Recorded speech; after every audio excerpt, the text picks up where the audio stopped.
원래 그 여성정책협의회 여기가 시작을 하지만 원뿌리는 엄마부대였습니다. 한일 관계에 대해서 13년 동안 아스팔트에서 현재까지 저희들이 투쟁을 하고 있는데 이 모든 한일 관계 투쟁의 원인은 위안부와 징용 문제를 가지고 한국의 이 위안부 문제를 통해서 외교적으로 최악의 상황을 만들어 왔습니다. 그래서 저희들이 이 세미나는 오늘까지 5차입니다.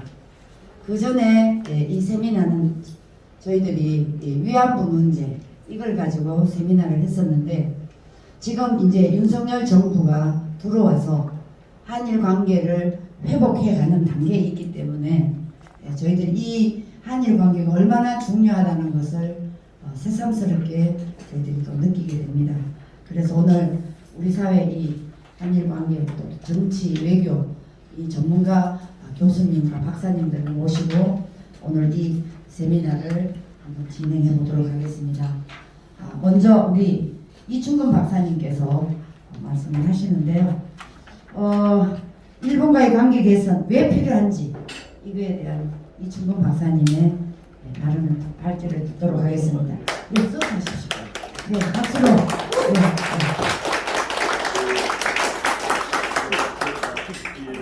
내가 제일 먼저 발표하는 거니까 일본하고 한국이 물론 미국이 가운데 꼈지만은 이 세 나라가 합동 군사 훈련을 했습니다. 9월 30일 무렵인데 그때 그 일본 군함이 일본의 이지스함이라는 상당히 이 성능이 좋은 군함인데 그 군함은 세계적으로 잠수함 잡는 능력이 탁월한 배입니다. 그러니까 북한이 잠수함 발사 미사일을 쏜 이후에 한국, 미국, 일본 세 나라가 동해바다에서 훈련하면서 거기에 일본이 잠수함 잡는 배가 꼈어요. 그거를 가지고 대한민국 정치가들이 난립니다. 대한민국 정치가들이 난리인데 주로 그 야당 사람들이 그 말을 하는 거 보면은 뭐 우리나라 이 안보가 파탄났다 그러고 일본과의 훈련이 웬 말이냐 그러고 국방 참사라는 말을 쓰고 그리고 육군 대장 출신이라는 자가 국회의원이 뭐라고 얘기를 했냐면은 이제 곧 자위대가 한국에 들어오게 생겼다라는 얘기를 했습니다. 그 사람의 말이 틀리는 거는 이제 곧 국군이 일본 가게 생겼다라도 동시에 되는 겁니다. 세 나라가 같이 훈련했잖아요. 공통의 적을 향해서. 그러니까 일본이 얻어맞으면 우리나라 군대가 일본 갈 수도 있는 거예요. 근데 그런 말은 없이 곧 자위대가 한국에 들어오게 생겼다 뭐 이러면서 참 국제정치 따라가지 못하는 그런 얘기를 하고 있습니다. 그래가지고 오늘 우리 주옥순 대표가 이제 이런 상황에서 또 우리 국민들 일본 얘기 나오면은 전부 다 감정이 그냥 울컥해가지고 야당 당수가 도대체 세상 돌아가는 것도 모르고 한 말에 뭐 마음으로 찬성하고 그래서 이런 것을 좀 우리가 제대로 국민들한테 알리고 그리고 현 정부한테도 한번 제안을 해야 되겠다는 그런 의미에서 이 세미나를 이제 계획하게 되었습니다. 지금 세상이 얼마나 변하냐 하면은 9월 28일입니다. 여기 그림 보면은 여러분 좋을 텐데 독일 전투기가 아시아로 날아왔는데 그 독일 전투기가 아시아로 오면서 그 비행기는 별명을 앰버서더 대사님이라고 붙였습니다. 근데 그 비행기 보면은 그 몸체 동체에는 독일 깃발을 그려놓고 양쪽 날개에다가 그 깃발을 그렸는데 이쪽 날개에는 호주 깃발하고 싱가포르 깃발을 그렸습니다. 그리고 이쪽 날개에는 일본 깃발하고 한국 깃발을 그렸습니다. 그러니까 독일의 전투기가 아시아까지 날아와가지고 그래서 우리나라는 그 전투기가 오기에는 너무 좀 상황이 그러니까 좀 데리킷한 거죠. 전투기까지 오기는. 그래서 한국에는 독일의 수송기가 왔습니다. 성남공항에 내렸었죠. 그리고 일본에는 그 전투기 유로파이터라는 독일 전투기가 가서 일본의 그 F2라는 일본이 만든 전투기와 함께 이제 전투 훈련을 했습니다. 그 훈련이 뭐겠습니까? 누구를 향한 훈련이겠습니까? 일본 전투기하고 독일 전투기가 훈련하는 것은 필경 중국과의 싸움을 상정한 것이거나 북한과의 싸움을 상정한 겁니다. 또 우리가 지금 세상이 변했다고 얘기하는 것은 거꾸로 한 80년 전에 한번 생각해 보겠습니다. 80년 전에 독일하고 일본은 미국의 원수 중의 원수입니다. 근데 그런 나라들이 지금 그 미국의 원수 두 나라가 세월이 지난 다음에 아시아까지 와서 미국이 싸우는데, 미국은 지금 중국하고 싸우고 북한하고 싸우고 있습니다. 그거를 도와주겠다는 훈련을 하는 이런 그 엄청난 세계가 되었다라는 말씀을 먼저 드립니다. 세상이 변한 것을 감지하지 못하고 그리고 일본은 뭐 영원한 적국으로 치고, 그리고 이 사람들은 중국을 영원한 친구로 치는지 잘 모르겠어요. 그건 정신 나간 그런 그 분석을 하고 있는데, 오늘 이제 이론적으로 국제 정치에서 친구하고 적을 구분하는 기준이 있습니다. 그 대학교 2학년 때 배우는 기준입니다. 국제 정책 개론에 나온 기준인데 그거 말씀드리고 거기 이제 제 논문의 3절입니다. 그 다음에 국제 정치에서 친구와 적을 구분하는 또 다른 기준 해가지고 원칙적인 기준이 하나가 있고, 그리고 오늘날 21세기적 기준이 하나 더 있습니다. 그리고 그 다음에 미국하고 일본의 관계가 어떻게 좋아졌는지, 그리고 우리의 진짜 적국은 누군지 여기에 대해서 말씀을 드리겠습니다. 국제 정치에서 친구와 적을 구분하는 기준, 우리나라를 중심으로 말하겠습니다. 우리보다 힘센 나라를 일단 적이라고 그러기보다도, 적 그러면 좀 그 개념이 있으니까 무서운 나라로 치면 됩니다. 우리나라보다 힘센 나라는 다 무서운 나라입니다. 그런데 거기 조건이 하나 더 들어옵니다. 가까이 있는 나라면 무서운 나라입니다. 예를 들어서 뭐 저쪽 뭐 3,000km 밖에 있는 독일은 우리한테 무섭지 않습니다. 영국 우리한테 무섭지 않아요. 너무 멀리 있기 때문에.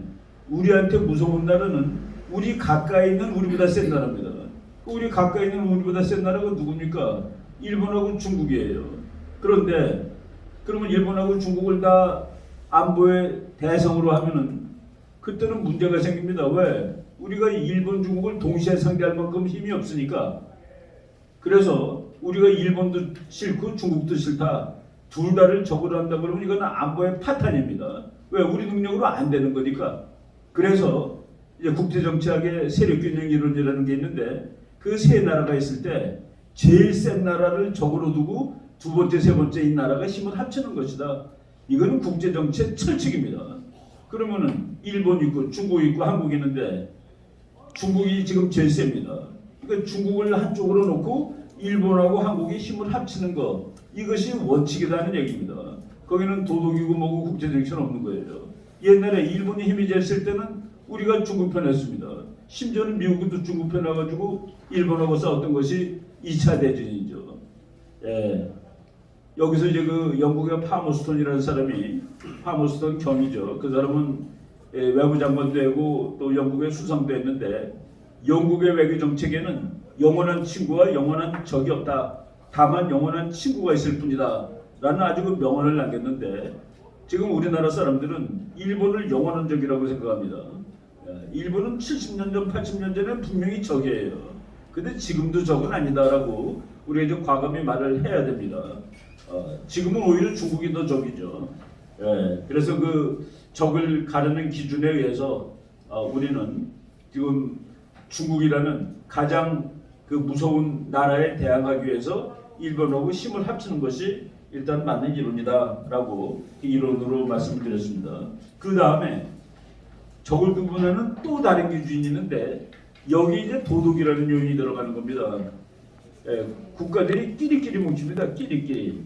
비슷한 나라가 뭉치는 거예요. 정치적인 제도, 그리고 정치 스타일, 그리고 경제 제도, 이것이 같은 나라들이 뭉치는 거죠. 그러니까 사회주의 국가들 자기네끼리 잘 뭉치고, 자본주의 국가들 자기네끼리 뭉치고, 독재 국가들 끼리끼리 뭉치고, 그리고 자유주의, 민주주의 국가들이 끼리끼리 뭉치는 겁니다. 옛날에 그 냉전 시대 때는 공산주의와 자본주의의 싸움인데, 그때 공산주의는 꽤 많았습니다. 전 세계적으로 인구로 치면 수십억이 공산주의에 살고 있었습니다. 근데 이제 그 게임은 1990년에 자본주의의 승리로 끝났고, 그리고 냉전이 끝난 다음에 지금 한 30년 된 이 상황에서 봤을 때 지구가 갈등 구조가 예년보다는 훨씬 단순해졌습니다. 이제 사실은 공산주의 국가는 뭐 없는 거나 마찬가지죠. 북한마저도 저거는 공산주의가 아니죠. 저거는 중세 봉건주의, 봉건 왕주쯤 되는 나라고, 소련도 자본주의입니다 지금. 그리고 중국도 엄밀한 의미에서 공산주의 경제는 아니죠. 근데 그 국제 정치를 어떻게 구분하느냐? 지금은 민주주의 하는 나라, 자유주의 국가와 독재 국가로 구분하는데, 독재 국가를 4개를 칩니다.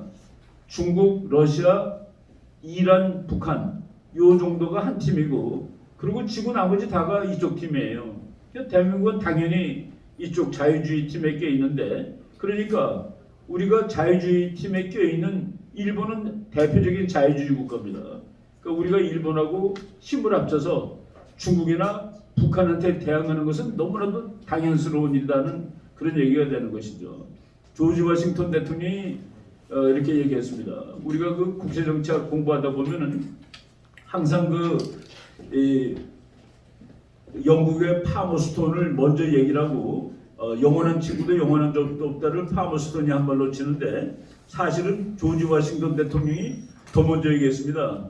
조지 워싱턴 대통령이 그 대통령 고별사에서 얘기했으니까 1800년도 되기 전인데, 어떤 나라를 영원한 친구라고 생각하고 어떤 나라를 영원한 적이라고 생각하는 그런 나라는 사실은 그 노예 같은 나라다.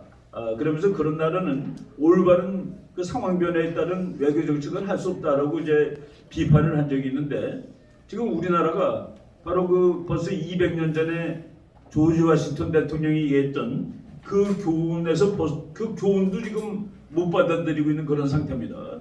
어느 나라는 영원한 친구, 어느 나라는 영원한 적인데 그렇지 않습니다. 그리고 우리가 일본하고 힘을 합쳐도 되는 그런 것을 뒷받침하는 아주 막강한 국제정치 이론이 있는데, 1990년대에 개발된 이론인데, 그거는 이제 학자들이 국제정치를 분석하다가 아주 특이한 사실을 발견했습니다. 국제정치학은 자연과학처럼 엄밀성이 없는데도 불구하고 엄밀성이 있는 학문은 법칙을 만들어낼 수 있습니다. 법칙은 뭐 거의 틀리지 않는 걸 법칙이라고 그러죠. 근데 정치학에는 법칙은 없음에도 불구하고 국제정치학의 법칙에 해당되는 한 이론이 있는데, 민주주의 국가들끼리는 결코 서로 싸우지 않는다. 그러니까 서로 싸우지 않는답니다.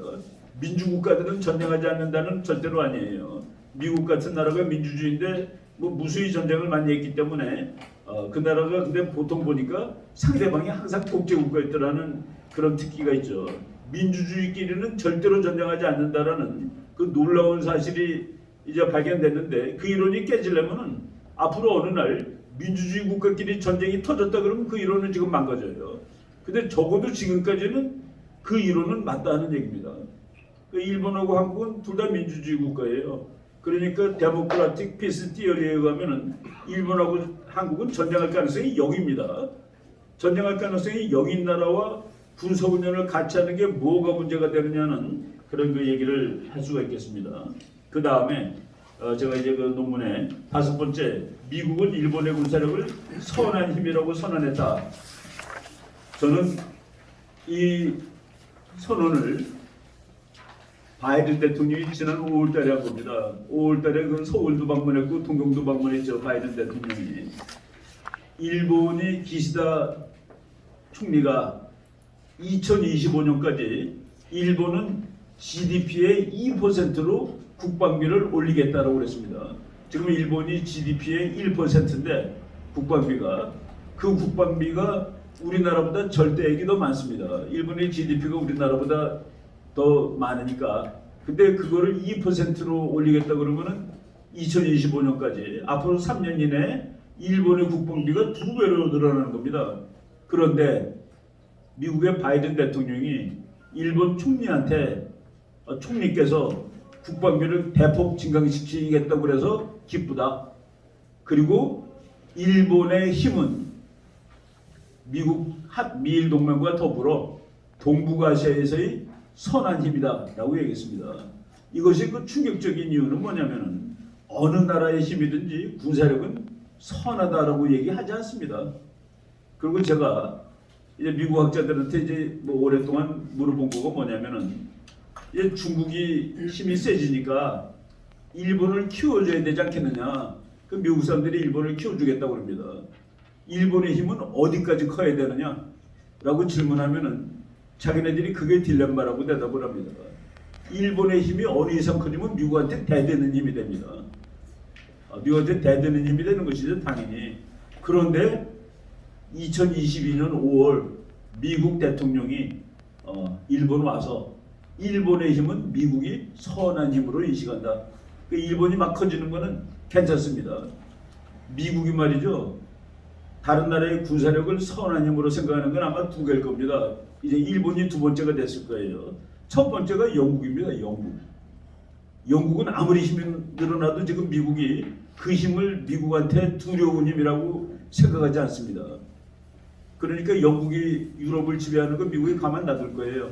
원래 그것은 미국의 원칙에 위배되지만은 미국은 유럽하고 아시아에서 균형이 깨지는 걸 절대로 반대하는데 왜? 이거는 선한 힘이라고 그랬으니까 내 힘이니까. 예, 미국이 바이든이 일본의 힘은 선한 힘이다. 어느 날 말이죠. 일본 네가 아시아를 책임져 올 수도 있는 거예요. 힘이라고 얘기했다. 요거 우리가 중요하게 생각을 해야 되고 이거를 우리가 그 만약 정말 일본이 너무 커지게 되면 우리한테 힘든 상황이 되는 겁니다. 그것을 막기 위해서라도 우리가 한미 동맹을 더 강화시키고 한미일 삼각 협력을 강화시켜야 된다라고 이제 말씀을 드릴 수 있는 것이죠. 그리고 이제 마지막으로 우리의 적이 누구냐? 우리나라 사람 중에서 그냥 밑도 끝도 없이 얘기하면은 일본도 믿고 중국도 믿다고 그래요. 근데 우리가 그 미운 나라 둘을 어떻게 다 상대해요? 우리보다 훨씬 큰데. 그래서 전략적으로 하나를 택해야 되는데 하나를 택하는 그 자연적인 기준이 있습니다. 더 큰 나라, 국제정치 기본이죠. 그 다음에 그 자연적인 기준에다가 추가되는 기준, 우리랑 생각이 다른 나라, 그게 적이 되는 겁니다. 그러면 중국이 당연히 지금 첫 번째 요인, 힘이 더 센 나라, 중국, 그리고 생각이 다른 나라, 중국. 우리가 중국을 상대방으로 놓고 어느 날 중국이 민주국가가 되면 우리 치고 되는 겁니다. 어느 날 일본이 독재국가가 되면 그때 다시 적이 되는 것이겠죠. 그런데 2002년 지금 현재 그리고 앞으로 상당 기간 동안 일본하고 한국은 안보 협력을 해야 된다라고 우리가 강력히 얘기할 수 있는데 그것은 국제 정치의 모든 우리가 그 뭐 개론이 가르쳐주는 그런 일반 원칙에 다 부합합니다. 힘의 분석에서도 일본하고 친구하는 것이 맞고 그리고 그 외의 다른 요인 생각이 같은 나라끼리 끼리끼리 뭉친다라는 그 요인에 봐서도 맞고 그리고 누가 적이냐 따졌을 때도 일본하고 우리가 친해야 되고 그리고 우리의 가장 중요한 동맹국 미국이 일본의 힘을 드디어 선한 힘이라고 얘기하기 시작했다. 이런 상황이 우리한테 어떤 무서운 영향을 미치지 않도록 하기 위해서도 우리가 한미일 삼각동맹은 당연히 해야 된다라고 말씀을 드리겠습니다. 네, 지금 한 20분 됐으니까 그만할게요. 네? 나중에 질문 받을게요. 네.